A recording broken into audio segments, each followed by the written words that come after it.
Estamos viviendo en un tiempo incierto, pero Dios ha dado luz al mundo en su profecía.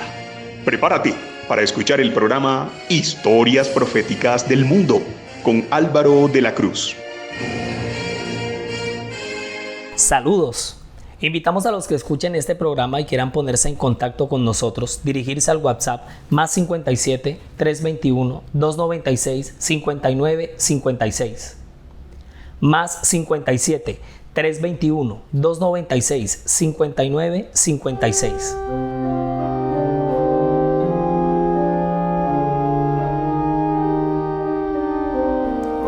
En esta ocasión vamos a hacer un recorrido desde la mañana del 23 de octubre de 1844 hasta el 21 de mayo de 1863. El camino que el movimiento adventista tomó hasta su oficial organización. Este es el episodio 6.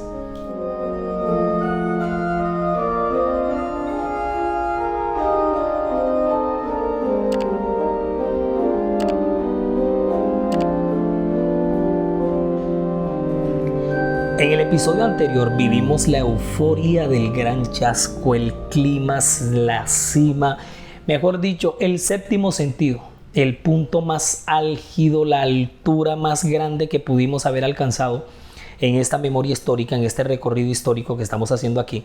Y es que precisamente después de ese movimiento, después de ese momento vivido, de todo lo que ocurrió, de lo que vimos, vamos a ver lo que va a ocurrir después y cómo ese remanente, porque aquí va a haber un zarandeo bien grandísimo después del gran chasco. Esos miles y miles de mileristas ahora van a quedar reducidos a un grupo bastante pequeño. Los últimos meses habían sido de una impresionante preparación. Antes del 22 de octubre de 1844, eso fue la locura. Acuérdense que después del último congreso que fue en agosto, unos casi 3 meses antes, agosto, septiembre, octubre, la preparación fue, mejor dicho, indescriptible. Aquí no hemos dado para describir y para poder detallar cómo fue esa preparación, pero eso sí, así como de grande fue la preparación, también así de grande fue la expectativa. Por eso es que se le llama gran chasco, porque eso fue una cosa impresionante, la manera que ellos esperaban la consumación de sus esperanzas. Recuerden que cuando pasa el 22 de octubre y nada ocurre, nada pasa, se chasquean. El librito que se habían comido, que eran las profecías de Daniel, les amargó el vientre. Esa fue la cosa más amarga, la cosa más terrible. Resulta que al amanecer, en la mañana del 23 de octubre, todo en medio de esta gente era desolación. Abundó un desconcierto. Esta gente quedó con deudas, en la bancarrota, quedaron vaciados, le debían el alma a todo el mundo. Además se generaron enemistades, pleitos, fueron sometidos al escarnio público, al señalamiento social. Ustedes no sabían que cuando esta gente se reunió en sus puntos de encuentro para esperar el tan anunciado y esperado fin del mundo, una gran cantidad de miles de enemigos y burladores de la corriente de Miller y de todos los milleristas también se congregaron alrededor de ellos simplemente para ver cómo se chasqueaban. Esto fue lleno de mofas, de algarabía, el bullying que a esta gente se le hizo después que nada ocurrió después del 22 de octubre. O sea, el panorama el 23 de octubre en la mañana era una cosa de locos. Pues en cierta ciudad, un grupo de 70 fieles que se habían congregado en una casa a esperar a Cristo, se habían reunido en la casa quinta de Hiram Edson, o de Hiram Edson, como usted le quiera llamar. Eso ocurrió en Port Gibson, en Nueva York. Bueno, ahí se congregó un grupo, otros grupos, quienes luego de la medianoche lloraron amargamente hasta que el sol apareció y nada ocurrió. Al amanecer, muchos de estos quedaron demasiado trastornados y desequilibrados. Bueno, y así trastornados y desequilibrados se marcharon. Y entre unos pocos permanecieron, o sea, un pocos se fueron de ahí a llorar allá a otro lugar. Pero entre los pocos que se quedaron, se quedó precisamente él, Hiram. Ahora, él los animó a que se quedaran para orar y para pedir dirección divina. Cuando aceptaron esta solicitud de Hiram, ellos se dirigieron al galpón del maizal donde estaban y al levantarse de orar, sintieron una fuerte convicción de que Dios les mostraría qué camino seguir. Ese fue el sentir cuando ellos se pararon de esa oración. Luego del desayuno, acordaron entonces ir a visitar a sus hermanos en las otras casas donde se habían reunido los otros grupos. Bueno, al salir atravesaron un maizal aún sin cosechar. Acuérdense que ellos meses antes habían dejado los trabajos tirados. Ellos se desentendieron de toda su vida aquí en la tierra. Entonces, como muchos trabajaban, como el caso de Hiram, y muchos de ellos trabajaban en los maizales cosechando maíz, ellos dejaron esos maizales ahí al olvido. Por eso es que los maizales crecieron terriblemente. Bueno, cuando ellos atraviesan el maizal que estaba sin cosechar, todos iban muy pensativos con muchas emociones que los embargaban. Y en medio de esto, Edson experimenta una extraña sensación en su cuerpo y siente cómo su mirada es arrebatada hacia el cielo. Y observa cómo el cielo se le abre de par en par y distingue en él 3 plataformas sobre las cuales ve el santuario abierto y a Cristo levantarse de sus rodillas del lugar santo. Lo ve vestirse de sumo sacerdote y además de eso ingresar al lugar santísimo para empezar a oficiar como sumo sacerdote. Ahora, sus amigos que no se habían detenido al notar la ausencia de Hiram lo empezaron a llamar incansablemente hasta que este contestó. Se reencontró con ellos y les contó. Yo de esto tengo un podcast especial, un episodio especial. Lo puedes mirar en la lista de reproducción de nuestro catálogo de series, de episodios especiales. Ahora, este pequeño grupo que ahora quedaba, noten, grupo pequeño, este pequeño grupo que se encontraba ahí, que se encontraba en el mayor de sus desconciertos, no tenían la más mínima propiedad, pero sí tenían miles de interrogantes en su cabeza y miles de deudas. Ahora, para ellos todo había concordado. Los cómputos, las señales de los tiempos marcadas por las profecías fueron concluyendo además que era el preciso momento para estar unidos y no separarse. Mira, ese fue el sentir que tuvo ese grupito de Hiram Edson y muchos otros también lo tuvieron. Antes, por el contrario, cayeron en cuenta que era cuando debían velar y orar más que antes del 22 de octubre. A partir de ese momento, la profecía de Daniel 8:14 se analizó con un rigor jamás antes visto. Se dividieron por grupos de estudio y punto por punto y detalle a detalle se fue analizando absolutamente todo. En medio de todos esos días y días enteros duraban escudriñando la Biblia. Bueno, en esos días largos y enteros, en esos estudios de oración que les daba a la medianoche que amanecían, y esto era con una pasión increíble, ¿no? A mí narrar todo esto, relatar todo esto, de verdad que me llena de emoción porque son experiencias grandiosas el haber participado en eso. Pero en medio de todos esos días enteros de escudriñamiento, el Espíritu Santo arrojó la luz y el punto discordante salió a flote. Ahora, acuérdense la visión de Hiram. Eso les ayudó mucho como un punto de referencia. El santuario del cual hablaba Daniel 8:14, que debía ser purificado al término de los 2300 años, no era la tierra. ¿Se fijan? A ese punto llegaron, pero esto no fue de un día para otro, esto les tomó mucho tiempo. El santuario del cual hablaba Daniel 8:14, que debía ser purificado al final de los 2300 años, era el santuario celestial. Sin lugar a dudas, Dios estaba guiando este remanente que quedó desde gigantesco movimiento que se fue deshaciendo y deshaciendo después del 22 de octubre, hasta que un torrente de luz se derramó con toda. Entonces tomé el librito abierto de la mano del ángel y lo comí, y era dulce en mi boca como la miel, pero cuando lo hube comido, amargó mi vientre. Y él me dijo: es necesario que profetices otra vez sobre muchos pueblos, naciones, lenguas y reyes. Eso está en Apocalipsis 10, versículos 10 y 11. Escucha bien, es necesario que profetices otra vez sobre muchos pueblos, naciones, lenguas y reyes. En una de las tantas reuniones de oración que se seguían haciendo, tan solo 2 meses después, en diciembre, en el hogar de una señora de nombre Haynes, en Portland, Maine, estoy hablando de Michigan, Elena Harmon, una de las hijas de Roberto Harmon, el padre de aquella familia metodista que se convirtió al mensaje de Miller cuando éste predicó en la calle Casco. ¿Se acuerdan que yo se lo mencioné aquí?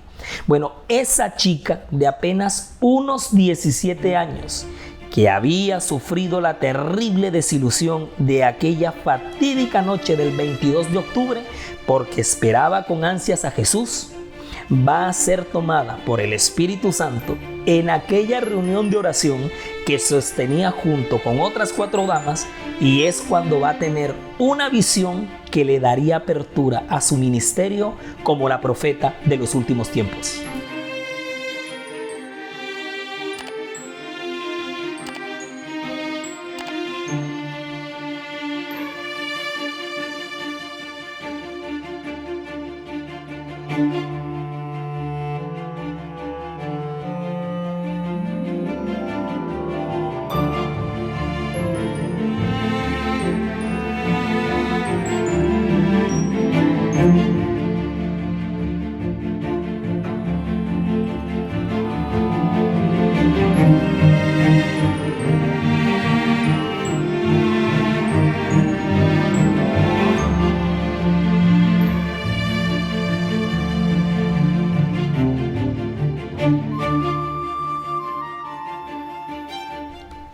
Todo nuestro contenido está disponible para reproducir y descargar desde nuestras cuentas, canales y perfiles, desde las redes sociales, sitio web y plataformas. Usted nos encuentra en todos lados como La Historia Profética del Mundo. Nos encuentra en Spotify, en Google Podcasts, en Facebook, Instagram, en TikTok. En YouTube, siga nuestro canal. Dele me gusta a los videos y active la campanita de notificaciones para que le llegue de inmediato cualquier contenido que se vaya compartiendo. Nuestra página oficial en internet es www.lahistoriaprofeticadelmundo.com, www.lahistoriaprofeticadelmundo.com. No dejen de asomarse por la web. Siempre publicamos novedades. Siempre. Para diciembre de 1844, la mayoría de los milleristas habían regresado a sus anteriores iglesias. Algunos continuaron insistiendo en que el movimiento era correcto, que ellos estaban en lo verdadero, que no se habían equivocado, que había pasado algo. Pero con la llegada del ministerio profético de Helena Harmon al grupo de perseverantes milleritas, se vino un poderoso plus para su motivación a seguir escudriñando las profecías en medio del escarnio y de las dudas. Ahora, todos ellos centraron toda su atención en el tema del santuario. Mira, eso no lo habían especificado. Y tanto estudiar Daniel 8:14 y a nadie se le había ocurrido la palabrita santuario. Siempre habían creído que el santuario era la tierra. Ahora, cuando las cosas tienen que pasar, tienen que pasar. Esto estaba profetizado, esto estaba predicho, esto tenía que ser así. Es que nosotros le llamamos el gran chasco por llamarlo como un gran hito histórico, pero no fue ninguna equivocación. Es que así tenía que ocurrir. Era un paso, era un intento para el movimiento, para la iglesia, fruto de la vara de la profecía que Dios estaba levantando por esos tiempos. Ahora, como se vino un plus, un poderoso plus para su motivación a seguir escudriñando las profecías en medio del señalamiento y de las inquietudes, ahora el tema del santuario va a ser el tema al que ellos se van a consagrar. Entonces realizaron muchas publicaciones en los medios adventistas y a finales de 1845 convocaron un congreso. Fíjate, aquí va a empezar la cadena de congresos. Ve tomando apunte porque mira el giro que esto va a dar. Para este año 1845, tan solo un año después, muchísimos milleritas habían vuelto a sus antiguas iglesias. Pero otro grupo que se mantuvo, mira quiénes incluía, porque después del 22 de octubre va a quedar como especie de un grupo élite, que son los que van a quedar como encargados del sostenimiento de todo lo que va a ocurrir después. Va a quedar precisamente el Hiram Edson, el que tiene la visión. El capitán Joseph Bates, que había estado recién retirado de la marina. El aporte de Joseph Bates a estos años después del gran chasco va a ser una cosa, mejor dicho, determinante. Se necesitaba un perfil como el de este hombre. Jaime White va a estar ahí, que más adelante se va a casar con Helena. Bueno, la misma Helena que está recibiendo el don profético. Ahora, no crean que cuando Helena tuvo esa primera visión en ese grupo de mujeres creyentes, en ese grupo de oración y de estudio, en la noche de diciembre de 1844, el don profético de Elena no se va a aceptar de la noche a la mañana. Esto va a llevar muchos tiempos de prueba, de escudriñamiento, de estudio profético. O mejor dicho, estos años que le anteceden a la organización oficial van a ser bastante activos. Otro de los personajes que va a quedar en ese grupo élite que va a dirigir va a ser José Turner. Ahora, todos ellos sostenían que el santuario que sería purificado en el verano de 1844 era el santuario celestial. Ajá, ¿y cómo iba a ser purificado? Pues con la obra de Jesús como sumo sacerdote. Pero adicional a esto, sostenían un extremo muy fanático al utilizar la parábola de las 10 vírgenes, pues afirmaban que el acto de cerrar la puerta señalaba el fin del tiempo de gracia. Ustedes están escuchando bien lo que yo les estoy diciendo, porque aquí es donde viene la época de la doctrina o de la corriente de la puerta cerrada. Esto lo sostuvieron ellos por mucho tiempo. Y cuando lo dejaron de sostener, van a haber otros que van a continuar sosteniéndolo, pero se apartaron del grupo y fueron creando movimientos aparte. Muchos de estos movimientos que nacieron de este movimiento van a morir con el tiempo, otros van a formar nuevas iglesias, nuevas religiones, nuevas corrientes. Ellos señalaban, sostenían un extremo muy fanático, ¿no? Porque en este momento eran bastante inflexibles en lo que creían. Utilizaron la parábola de las 10 vírgenes y afirmaban que el acto de cerrar la puerta en la parábola señalaba el fin del tiempo de gracia para los pecadores. Y que a partir del 22 de octubre de 1844 la puerta del cielo se había cerrado. Esta creencia continuó por muchos años en el grupo de Turner, que se los había mencionado. Ahora, en el grupo de Turner sostenían firmemente ese pensamiento, que ya habían entrado en el 7º milenio. Por lo tanto, ya no debían trabajar, pues se encontraban santificados. ¿Cómo le parecen las corrientes de aquellos entonces? Muchas de las cosas que tú ves hoy, de cosas incorrectas, de cosas hasta absurdas, pero que para los que las promueven no son absurdas. Estas cosas no son nuevas, estos movimientos no son nuevos, estas manifestaciones no son nuevas. Esto ya viene pasando desde los orígenes. Ahora, durante los años 1845, 1846 y 1847, todos estos pioneros seguían guardando el domingo. Fíjate, eran dominicales. La verdad del sábado empezaron a estudiarla. Recuerda que el sábado nos va a llegar por Raquel Preston, una milerita que pertenece a la Iglesia Bautista del Séptimo Día. Frederick Wheeler va a ser uno de los primeros ministros adventistas o mileritas en guardar el sábado. Bueno, a partir de ahí empezaron a guardar el sábado desde las 6 de la tarde del viernes hasta las 6 de la tarde del sábado. Guillermo Miller, de pronto muchos se estarán preguntando por él. Guillermo Miller quedó ciego en 1848, 4 años después. Y en 1849, un 20 de diciembre, a sus 67 años, murió con la ferviente convicción de la segunda venida de Cristo. Mientras que Joshua B. Himes, que había sido su equipero, aunque no se unió al grupo de adventistas del 7º día luego del chasco, se mantuvo firme en su creencia del advenimiento hasta su muerte en 1895. Yo no sé si tú vas notando que aquí muchos de los que fueron protagonistas en el movimiento de Miller antes del gran chasco ya lo van perdiendo después, ese protagonismo. Ya no van a ser los héroes, ahora el protagonismo lo van a tomar otros. Era necesario profetizar otra vez. En marzo de 1845, T.M. Preble escribe un artículo sobre el sábado en el periódico La Esperanza de Israel. Y lo escribió porque él había escuchado a Frederick Wheeler, que fue el ministro en quien Raquel Preston le va a dar por la cabeza a este hombre, le va a decir que no dirija más la Santa Cena hasta que él mismo guarde la ley, incluyendo el 7º día, el sábado. Bueno, Preble, que una vez va a escuchar a Frederick Wheeler predicar sobre el tema del 7º día, él va a escribir un artículo. Aquí se van a ver venir muchos artículos, muchos tratados, muchos folletos, muchos manuscritos. En este año, 1845, a William Farnsworth, escuche bien, se le va a llegar a conocer como el primer adventista del 7º día. Con ese título, eso va a ser en Washington, en New Hampshire, en New Hampshire. Este dato a mí me llama mucho la atención. William Farnsworth, a él se le va a llegar a conocer como el primer adventista del 7º día, porque primero ya creíamos en la segunda venida de Cristo y ya estábamos empezando a creer en el sábado. 1846, y esto sigue avanzando. José Bates publicó un folleto de 48 páginas sobre la verdad del sábado. Por eso es que aquí José Bays va a jugar un papel importantísimo y la verdad del sábado va a empezar a llegar, va a empezar a iluminar y alumbrar la mente de todos estos pioneros. Pero no fue sino hasta 1846 que llegaron a una comprensión bíblica y cabal del ministerio de Cristo en el santuario celestial. Fíjate, hasta 1846, como cumplimiento de la última parte de Daniel 8:14. Si te vas dando cuenta cómo a la iglesia del Señor de la profecía la va a ir acompañando una iluminación progresiva de la verdad, porque la verdad es progresiva. Desde el inicio no lo creímos todo, no tuvimos todo el sistema de creencias, ellas fueron llegando poco a poco.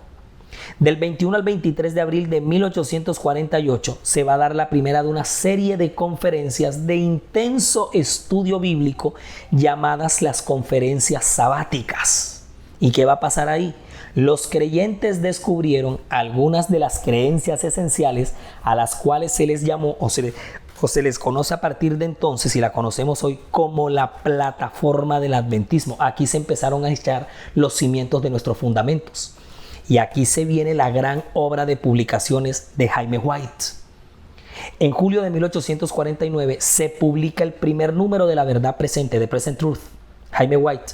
Y a un año, 1850, el mismo Jaime White edita por primera vez la Review and Herald. ¿Cómo te parece? Desde 1850. Estos eran años de progreso, eran tiempos de progreso. La iglesia empezó a caminar, empezó a organizarse. La verdad fue iluminando y fue llegando progresivamente porque Dios estaba dirigiendo los pasos de la iglesia que estaba próxima a organizarse.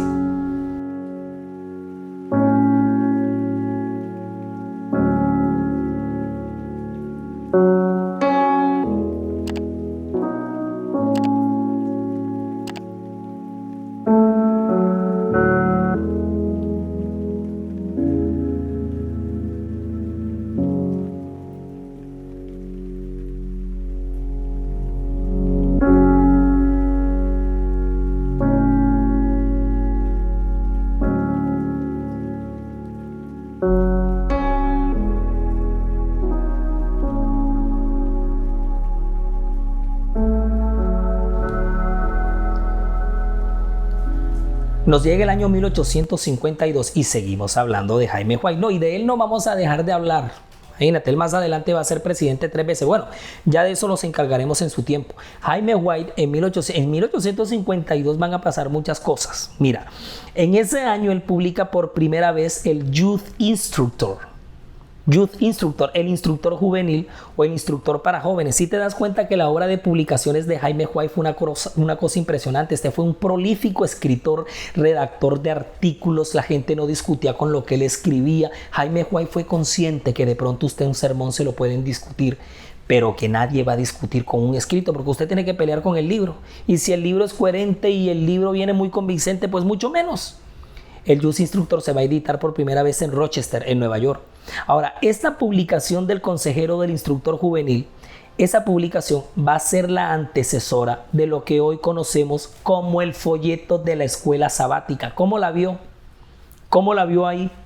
Sí, ese folletico, esa lección que usted cada trimestre estrena, si la compra o la descarga, ese folletico que usted ve ahí, esa lección poderosa de 13 y a veces 14 lecciones en un trimestre, lo que usted tiene ahí emergió o evolucionó a partir de una publicación llamada El Instructor Juvenil. Fíjate, empezó como una publicación juvenil para jóvenes y se convirtió en el folleto de escuela sabática. ¿Cómo te parece? Desde el pensamiento de una publicación para jóvenes. Ahora estamos en 1852 todavía. Como esto se va a convertir en el folleto de escuela sabática, es en 1852, en octubre, cuando se organiza el departamento de escuela sabática. Mira, de los primeros departamentos de la iglesia que van a ser, de los más viejos que va a haber en la iglesia, va a ser el departamento de escuela sabática, cuyo centro de este culto, de esta sección, de este departamento, va a ser el estudio de la Biblia. Por eso lo del folleto. Porque el folleto, la lección, es una guía para estudiar las Sagradas Escrituras. Usted con la lección está estudiando las Santas Escrituras, no está estudiando el folleto es una guía. En octubre entonces se organiza la escuela sabática, entra a formar parte del movimiento Urias Smith, y este hombre yo lo admiro, pero totalmente. Este año se convierte en miembro adventista, escuche bien, Merritt E. Cornell, quien se convertiría en pionero en la costa del Pacífico. Mira, ya empezamos a ensanchar los territorios. En este año, Hiram Edson, convencido del poder de la imprenta, vende su chacra, que era su sector agrícola, su pedazo de tierra, trabajando con la agricultura. Él vende eso. ¿Y para qué lo vende? Para lograr los recursos necesarios para la compra de las primeras máquinas impresoras. En septiembre de 1853, y este dato me encanta, Martha Ballington abre la primera escuela adventista de enseñanza básica en Baxbridge, en Nueva York. Y ese mismo año, 1853, George W. Amadon se une a la Review and Herald y le va a dar un plus a la Review and Herald, que ya había empezado a cobrar fuerza. Y entonces aquí viene la imprenta, las publicaciones. Stephen N. Haskell, también en 1853, emprende un ministerio como un predicador prolífero del sábado, del séptimo día. Llegamos al año 1854 y es ordenado al ministerio Juan Norton Loughborough. Y bienvenido al ministerio, porque la obra de Loughborough, la obra pastoral, va a ser re guau para alquilar balcón. A partir de este año, el 54, comienzan a usarse las tiendas de campaña para el evangelismo. En 1855 comienza a trabajar la primera imprenta en Battle Creek, en Michigan. Mira, la imprenta. En 1855 se construye la primera iglesia adventista en Battle Creek. A partir de este año del 55, los adventistas empiezan a guardar el sábado desde la puesta del sol del viernes hasta la puesta del sol del sábado. Mira esta práctica hasta 1855. En el 58 aparece uno de mis personajes favoritos, el héroe J.N. Andrews. Dirige una clase bíblica con el objetivo específico de investigar los fundamentos bíblicos de un sistema de sostén financiero. Y de esto surge el plan de benevolencia sistemática. Este mismo año, el 58, Daniel T. Bourdieu va a ser ordenado al ministerio. Y es solamente hasta fines de 1850. Ojo con este dato. Los pioneros siguen comiendo carne de cerdo. Todavía no tenían esas leyes de la temperancia ni la reforma pro salud. Nada de eso nos había llegado todavía. Daniel T. Bourdieu inicia su obra de evangelismo en lengua francesa en Vermont. También se convierte al adventista Moses Hall, quien llegó a convertirse en un gran evangelista y escritor. El ex cura católico M.C. Sechowski ayuda a Daniel T. Bourdieu en su misión evangelística en Vermont. El 22 de marzo de 1860, escuche bien, Ross F. Cottrell, que fue un converso adventista de ascendencia hugonote, oiga bien, escribió en la Review and Herald que adoptar un nombre denominacional era un acto babilónico. Mira, aquí se empiezan a dar ya los primeros pasos a la organización y muchos a oponerse a la organización. El 1 de octubre de 1860 nos bautizamos. Los creyentes reunidos en Battle Creek, Michigan, adoptan el nombre de Adventistas del Séptimo Día. Y este año surge el concepto del diezmo. Estamos en 1860. 1861 se organiza a partir de la imprenta que ya existía, la Asociación de Publicaciones de los Adventistas del Séptimo Día. Es este año cuando Joseph Bates es elegido presidente de una asociación local en Michigan. Y mira, ya empiezan a nacer los campos locales. 1862, Raymond F. Cottrell afirmó la omnipresencia del Espíritu Santo. Si te das cuenta cómo nos vamos organizando, las creencias y las doctrinas van llegando y este rompecabezas se va armando, porque la verdad empezó a amanecer. Y el 21 de mayo de 1863 se organizó la Asociación General de los Adventistas del Séptimo Día en Battle Creek, Michigan. Aquel primer congreso contó con la presencia de 21 miembros adventistas convocados, originándose así la primera sesión de la Conferencia o Asociación General de los Adventistas del Séptimo Día. De los 21 delegados, mira, 21 delegados, y hoy son miles los que van a los congresos. 4 asistieron representando la Conferencia de Nueva York, de New York Conference. 1 llegó de Minnesota, 11 procedieron de Michigan, 2 de Ohio, 1 de Wisconsin y 2 de Iowa. Y se reunieron para diseñar el sistema organizacional de la Iglesia Adventista, su acta de constitución como iglesia organizada y la conformación de su liderazgo. Como primer presidente es elegido el pastor y abolicionista John Ballington. El autor y educador Urias Smith fue elegido como el primer secretario y Elias Walker como el primer tesorero. Así quedó confirmada la primera administración de la Asociación General. Bueno, ese tan contundente paso que dio la iglesia remanente de la profecía hace 160 años fue tan solo el primero que daría el pueblo de Dios. Fue tan solo el primero, pues daría el origen de lo que llegaría a convertirse en el día de hoy. Una iglesia mundial, de la cual estamos conmemorando en esta fecha y la estamos conmemorando en esta serie. Y yo los invito para que no se pierdan el episodio número 7, porque después de haber celebrado la alegría de la conmemoración del primer congreso, el establecimiento de la Asociación General y de habernos organizado oficialmente como iglesia, van a venir una cantidad de periodos de ajustes, de conflictos y de problemas, porque ahora va a venir una época de muchas crisis que ustedes no se pueden perder en el relato que vamos a estar contándoles en el episodio 7 que le sigue a este. Resumimos y nos fuimos.